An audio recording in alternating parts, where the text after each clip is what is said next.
நெஞ்சிற்கினிய நேயர்களுக்கு மண்மணக்கும் மதுரை மண்ணிலிருந்து இந்த அட்மாஸ்பியர் பார்த்த உடனே நீங்க புரிஞ்சிருந்திருப்பீங்க இந்த சூழல் எல்லாமே. அதாவது மதுரை அப்படின்னாலே எனக்கு ஒரு தாய் வீடு போல மாறிடுச்சுங்க. மனசுக்கு அவ்வளோ நெருக்கமான ஒரு ஊருங்க. இங்க இருக்கக்கூடிய மக்களும் சரி, எல்லோருமே. அதாவது நம்முடைய உங்கள் சகோ சேத்தலங்கவன் சேனலை நம்ம மதுரை மண்ணில் இருந்து தான் தொடங்கினோம். அண்ணன் திரு அமீர் அவங்களுடைய டீம் துவக்கி வச்சிருந்தாங்க நட்புக்காக. அதுக்கப்புறம் நல்ல ஒரு ஆதரவு கொடுத்துட்டு இருக்கீங்க, மனமார்ந்த நன்றிகள். இப்போ தேர்தல் நேரங்கிறதால இங்கே களத்துக்கு வந்திருக்கோம். குறிப்பாக நட்சத்திர தொகுதிகள், ஸ்டார் தொகுதிகள் விசிட். 234 தொகுதிகளுமே நட்சத்திர தொகுதிகள் தான், இல்லைன்னு சொல்லலை.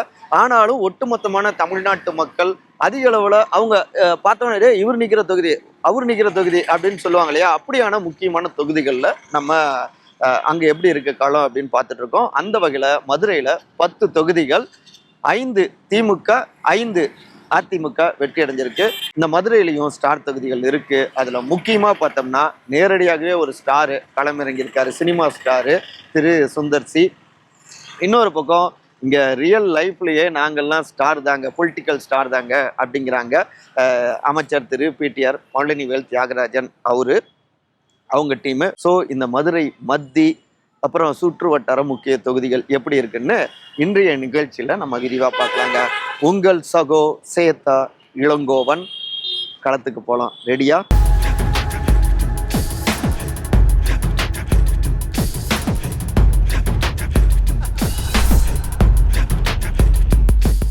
மினிஸ்டர் திரு பிடிஆர் பழனிவேல் தியாகராஜன் திமுகவில் அவர் போட்டியிடுறாரு.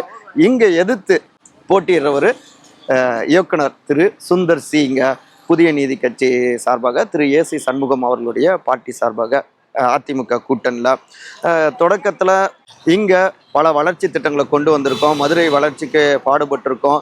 மிஸ்டர் கிளீன் இமேஜ் பிடிஆருக்கு இருக்கக்கூடிய அந்த பாசிட்டிவ் இமேஜ், அது மட்டும் இல்லாமல் கூட்டணி பலம் இங்கே காங்கிரஸ் கம்யூனிஸ்டுகள் பலமாக இருக்காங்க. அப்புறம் தேமுதிக சேர்ந்தது கேப்டன் திரு விஜயகாந்த் அவருடைய அனுதாபம், இன்னொரு பக்கம் விசிகா, இவை எல்லாமே தன்னை கரை சேர்த்துரும் அப்படின்னு உறுதியாக நம்புகிறாரு. மகளிர் உரிமை தொகை 2000 ரூபாய், இப்போ கூப்பன் 8000 ரூபாய்க்கான கூப்பன் தரப்போகிறோம் அப்படிங்கிறத எல்லா பக்கமும் கொண்டு போகிறாங்க. இதெல்லாம் பாசிட்டிவாக நினைக்கிறாங்க. அதே நேரத்தில் இந்த பக்கம் சுந்தர் சி அவருமே தொடக்கத்தில் அவர் பெருசாக ஃபைட்டு இருக்காது அப்படின்னு நினச்சாங்க. ஆனால் காலம் இங்கே வேற மாதிரி இருக்குங்க. அதை இன்னொரு ஸ்பாட்டில் வந்து போய் பேசுவோம்.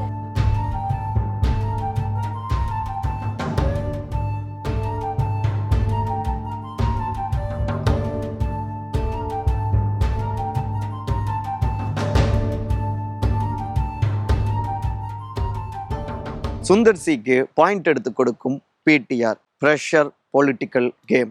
பங்குனி வெயில் பள்ள கட்டி இழிக்குதுங்க, அந்த அளவுக்கு கொளுத்துதுங்க மதுரை மண்ணில். அதனால தான் அந்த சிட்டியை விட்டு கொஞ்சம் அப்படியே ஓரமாக வந்தோம்னா மதுரைக்கே உண்டான அழகு இல்லைங்களா. நகரமும் கிராமங்களும் இணைஞ்ச ஒரு அற்புதமான ஒரு பெரிய ஒரு ஊர் தான் மதுரை. ஸோ பக்கத்துலேயே ஒரு தோப்பு இருந்துச்சு. அவங்கக்கிட்ட கேட்டுட்டு, அக்கா கொஞ்சம் இங்கே வந்து வீடியோ பேசிக்கிறோம் அப்படின்னு சொல்லி, எடுத்துக்கோ தம்பி அதனால் என்ன அப்படின்ட்டாங்க. அந்த அன்பு தான்யா. சரி, இங்கே களம் அனல் வீசுது. லேஸில் திரு பிடிஆர் பழனிவேல் தியாகராஜன் அவர் இங்கே வெற்றி அடைஞ்சிட முடியாது, டஃப் ஃபைட் கொடுக்குறாரு திரு சுந்தர் சி அப்படிங்கிறாங்க. எப்படிங்க தொடக்கத்தில் சுந்தர் சி அவர் அறிவித்த உடனேயே ஹாப்பியோ ஹாப்பி டிஎம்கே சைடு, இப்போ இப்படி சொல்கிறீங்களே அப்படின்னு கேட்டால் இதுக்கு பின்னாடி சில கதைகள் இருக்குங்க அப்படின்னு இப்படி சுற்றி ஒரு ஃப்ளாஷ்பேக்கை போடுறாங்க. முதல்ல திரு பிடிஆர் பழனிவேல் தியாகராஜன் அவருக்கு இங்கே வந்து இந்த தொகுதி மாறுறாரு அப்படிங்கிறது டாக் தீவிரமாக இருந்தது. சென்னை மயிலாப்பூர் தொகுதியை சஜஸ்ட் பண்ணாங்க, அங்கே அவர் போக வாய்ப்பு இருக்குது அப்படின்னாங்க. நம்மளுமே இங்கே டீட்டெயில்டாக இறங்கி அந்த காணொலிகளை நம்ம பதிவு செஞ்சுருந்தோம். ஆனால் பிடிஆர் அவருடைய சைடில் என்ன சொன்னாங்கன்னா, எங்களுடைய தாத்தா காலத்துலேருந்து இங்கே அரசியலில் இருக்கோம், அவர் இங்கே சிஎம்மாகவே இருந்திருக்காரு, இதே மண்ணை சார்ந்து நீதி கட்சி சார்பாக திரு பிடி ராஜன், அதுக்கப்புறம் முன்னாள் சபாநாயகர். அதாவது எங்களுடைய பாரம்பரியமே இந்த மதுரை மண்ணில் தான் இருக்குது, நானுமே இங்கே வெற்றி அடைஞ்சு தான் மினிஸ்டர் ஆகியிருக்கேன். அப்படி இருக்கிறப்ப இப்போ திடீர்னு நீங்கள் என்னை வேறு தொகுதிக்கு மாற்றினா அது என்னுடைய இமேஜை ரொம்பவே டேமேஜ் பண்ணது போல இருக்கும். எமோஷனல் கனெக்டோடு நான் மதுரையில் இருக்கேன் அப்படின்னு தலைமைக்கிட்டேயே தெரிவிச்சிருந்தாரு. தலைமை இல்லைங்க, நீங்கள் உங்களுக்கான நல்ல இமேஜ் இருக்கிறதால எங்கே நின்னாலும் உங்களுக்கு வெற்றி நிச்சயம் அப்படின்னு சொல்லியிருந்தாங்க.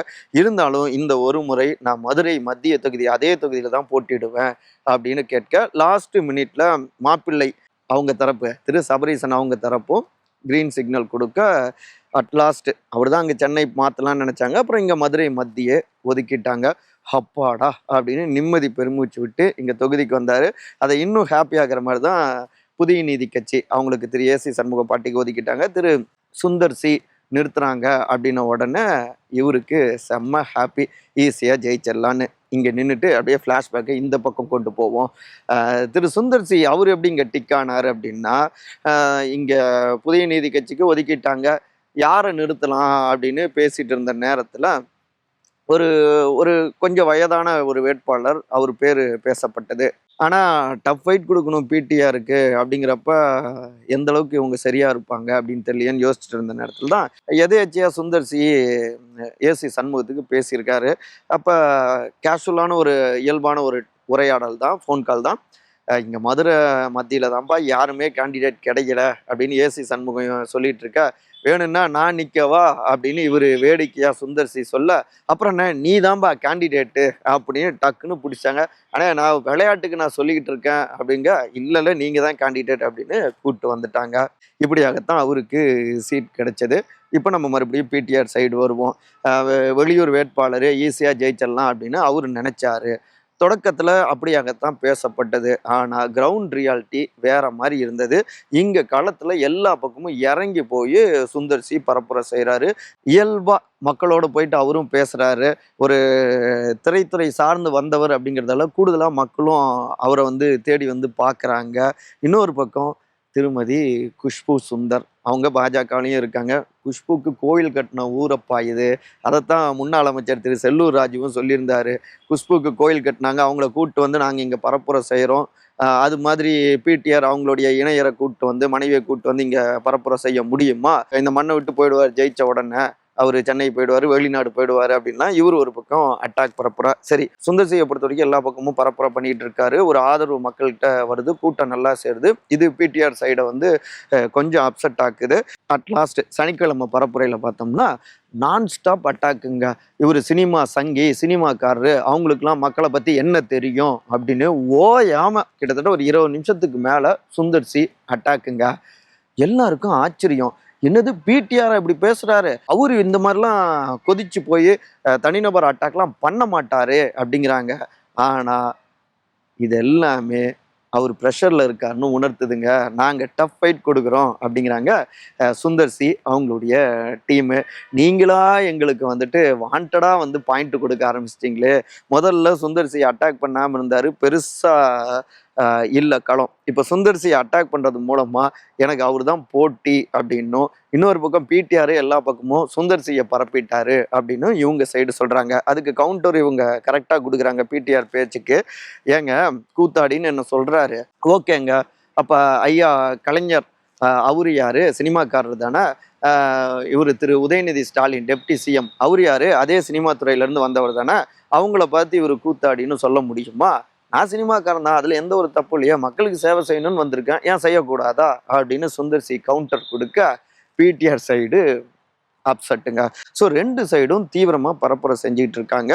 பிடிஆர் சைடு பதற்றத்தில் இருக்காங்க. ஸோ இதுதான் தருணம் அப்படின்னு சுந்தர் சி சைடும் இறங்கி அட்டாக் பண்ண தொடங்குறாங்க. கூடுதலாக என்ன சொல்கிறாங்கன்னா, பிடிஆர் என்னையெல்லாம் அட்டாக் பண்ணுறாரு, ஓகே, அவரால் அவர் கூட இருந்தவங்க குறித்து பேச முடியுமா? இதே மாநகராட்சி குறித்து அவரால் பேச முடியுமா? ஏன்னா முறைகேடு, ஊழல் புகார்கள் அதில் என்னென்னலாம் நடந்தது அப்படின்னு எல்லோருக்குமே தெரியும். சிலர் கைதெல்லாம் செய்யப்பட்டிருந்தாங்க. அவங்க குறித்து ஓப்பனாக பேச முடியுமா அப்படின்னு திமுக ஊழல் செய்திருக்கு அப்படின்னு அட்டாக் பண்ணுறாரு சுந்தர் சிங்க அந்த புகாரை கையில் எடுத்துக்கிட்டு. இது எல்லாமே இந்த சைடில் எப்படி பார்க்குறாங்கன்னா, இங்கே திமுக சைடில் கவுண்டர் கொடுக்க யோசிச்சுட்டு இருக்காங்க. பிடிஆர் அவருடைய க்ளீன் இமேஜை காட்டுறாங்க. ஆனால் இங்கே திமுக உடன்பிறப்புகளும் பலர் வந்து கொஞ்சம் குமுறிட்டு இருக்காங்க. என்னன்னா, பூத் லெவலில் பூத்துக்கு குறைவு இல்லாமல் 50,000 60,000 கொடுத்தா தான் இங்கே ஒர்க் பண்ண முடியும். கிட்டத்தட்ட 260 பூத்துகள் இருக்கு. ஆனால் பிடிஆர் சைடில் ரொம்ப குறைவாக 2,000 3,000 இப்படி ரொம்ப குறைவாக பூத் காசு கொடுக்குறாங்க அப்படின்னும் இங்கே ஊபிக்கள் புலம்புறாங்க. அது மட்டும் இல்லாமல் இன்னொன்று, சில வார்டு செயலாளர் இவங்கெல்லாம் கூப்பிட்டு தேர்தல் செலவுகளுக்கு கொடுத்துட்டு ஏன் கூட யாரும் வராதிங்க, நான் தனியாக பார்த்துக்கிறேன் அப்படின்னு பிடிஆர் சைடு சொல்லிட்டாங்க. கட்சிக்காரங்களுக்கு கூடுதல் முக்கியத்துவம் கொடுக்கலாம்ல. இயல்பாக நெருக்கமாக எப்படி இருக்கீங்க என்ன அப்படின்னு வார்டு செயலாளர்கிட்ட இருந்து எல்லார்ட்டையும் பேசினா தானே அவங்க இன்வால்மெண்ட்டோட வேலை பார்க்க முடியும். பணம்லாம் தாண்டி இதை பண்ண மாட்டேங்கிறாரு அப்படின்னு வேதனையை வெளிப்படுத்துகிறாங்க. ஆனால் பிடிஆர் சைடில் க்ளோஸாக இருக்கிறவங்க, ஏங்க பிடிஆருடைய கேரக்டரே அப்படி தானே, யார்ட்டையும் பெருசாக அவர் இயல்பாக ஸ்ட்ரைட் ஃபார்வேர்டாக இருப்பார், இது தெரிஞ்சு தானே எல்லாருமே இருக்காங்க. அவரை பொறுத்த வரைக்கும் மிஸ்டர் க்ளீன் இமேஜ், ஹானஸ்டானவர், அது நிச்சயமாக இங்கே வாக்காளர்கிட்ட கரை சேர்த்தும் அப்படின்னு சொல்கிறாங்க. அதே நேரத்தில் இந்த ரிப்போர்ட் எல்லாமே தலைமைக்கும் போயிட்டுருக்கு. அறிவாலயம் வர அறிவாலயத்திலேருந்து இப்போ என்ன பண்ணியிருக்காங்க அப்படின்னா, தனியாக மதுரை மத்திய தொகுதிக்கு குழுவும் போட்டிருக்காங்க. அதில் முக்கியமாக பார்த்தோம்னா இங்கே சமுதாய ரீதியிலாக வாக்குகளையும் கவர் பண்ணும் அப்படின்லாம் திட்டமிட்டிருக்காங்க. அதில் இந்த குழுவில் பார்த்தோம்னா திரு ஒச்சு பாலன், அப்புறம் மேலமாசி திரு விஜி சரவணன், அப்புறம் மேலவாசி திரு ஜெயராமன், இவங்களெல்லாம் பொறுப்பில் போட்டிருக்காங்க. இங்கே சமுதாய ரீதியாக யாதவர் சமுதாய வாக்குகளும் அடர்த்தியாக இருக்குது.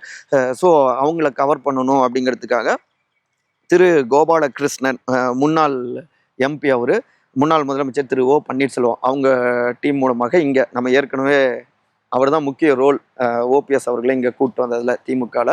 ஸோ கோபாலகிருஷ்ணன் யாதவர் சமுதாயத்தினர். அதுக்கடுத்து மதுரை திமுக இளைஞரணி சார்ந்த அமைப்பாளர் திரு சவுந்தரராஜன், இவங்க எல்லோரையுமே உள்ளிட்ட 15 பேரை இங்கே பொறுப்புக்கு போட்டிருக்காங்க. சமுதாய ரீதியிலாக வாக்குகள் சிதறக்கூடாது அப்படின்னும். ஏன்னா இங்கே திரு விஜயுடைய தாவேக்கா டஃப் ஃபைட்டு கொடுக்குறாங்க. இங்கே அவங்க வாக்குகளை பிரிக்கிறப்ப அது நூலிலையில் வெற்றி வாய்ப்பை பறிச்சிருமோ அப்படின்னு திமுகவும் அதிமுகவும் பதறதும் புரிஞ்சிக்க முடியுதுங்க.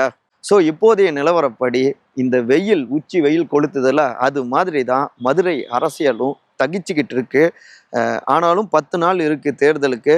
இந்த நிலையில கூடுதலாக அந்த ஒளி இங்கே தெரிஞ்சிட்டு இருக்கு லைட்டாக. மற்றபடி இங்கேருந்து நம்ம பார்ட் 2 வீடியோ மதுரையை நம்ம பார்ப்போம்.